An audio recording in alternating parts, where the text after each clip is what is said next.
First off, I want to say that I'm not going to be talking about the prequels or the originals. This is mostly going to be about how Jedi Fallen Order did it better than the sequels. So sit back and enjoy.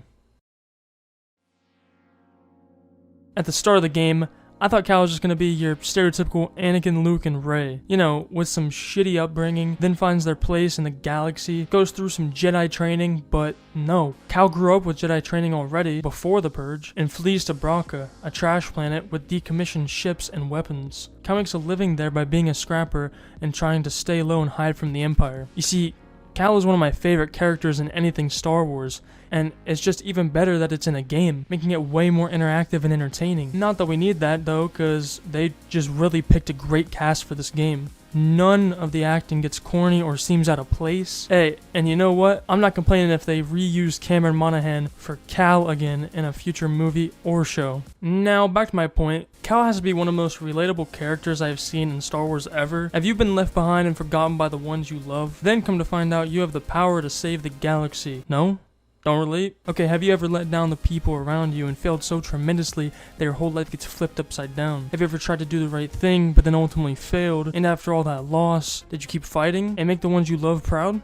Yes? Well, I can tell you that I've done most of those things as well, and that's why Cal is so relatable. No, we don't have the power to take down an army, but we do have the choice to learn from mistakes and do what's right. The most impactful moment from Jedi Fallen Order has to be when Cal tries to enter the tomb on Dathomir. You are a failure, a weakling, a traitor. You are no Jedi! No! You really see that emotion that he feels for failing his master. I mean, throughout the game, you see glimpses at his past, and you really see his flaws, and you see why his connection to the Force has been broken. And that the only way to fix it is for him to fully come to terms with the fact that it's not his fault that his master died. The only bad thing I have to say about the story is that I wish there was more love put into the missions where you meet Saul and Tarful. Like, if they would have added an optional side mission for you to help the Wookiees fight the Empire and help Saul on his mission. It's not that big of a problem though, because the missions that they are in are some of my favorite missions. And the way that they're adding new things to the game with the newest update just gives me hope that they will make some sort of side missions, just to keep the players busy until the second game comes out. I also want to say that I know it seems like I'm on the hate train for the sequels, as are many others, but after rewatching them, I have to say that they aren't that bad. Yeah, they do ride on the back of some of the original characters, but still you would be lying if you said it wasn't good to see them all. So all in all, yes, the story and characters can be very flawed at times, but it is visually stunning compared to the others. Now I want to take this time to talk about some of the gameplay aspects. One of the best things about this game is that there are a lot of options to pick from, and that lets you personalize your character and your experience. There are 22 ponchos, 5 outfits, not including the glorious new Inquisitor suit from Cal's dream sequence. There are 19 BD1 skins, 14 Mantis paint jobs, and way too many lightsaber options.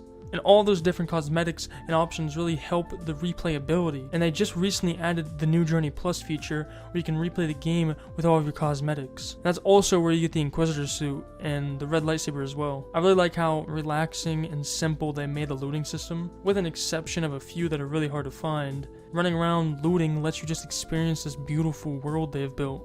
There's also a damn near perfect amount of abilities in this game, ranging from force slow, push, and pull to wall running, Jedi flipping, underwater reed breathers, and climbers. And those are just for Cal. BD1 has his own set of abilities as well. The skill tree though is just packed with content and adds a lot of uniqueness to your fighting style, and it's also sectioned greatly by making 3 main categories that all play into each other as well, that being force, lightsaber, and survival.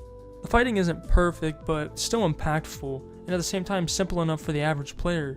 You can 100% beat this game with just the basic skills, because they don't want to overwhelm the player with a bunch of crazy mechanics. I think that the blaster reflection and parry in this game are a great way to add some skill to the fights. And the same can be said for dodging as well. Force abilities also play a role in some fights and helps in a quick pinch to freeze somebody. But I also want to talk about BD1 for a minute and why he's really a great supporting character. I think that he works really well with Cal in this game, And throughout the game, you will find some stations where you can give BD1 a new ability, and each one he gets is 100% needed to get to the next mission or find a secret item around the map. It's not just his upgrades that are great though, he's just a droid but still feels like full of life, and I think that's just because of all the time and care they put into his body language and the noises that he makes.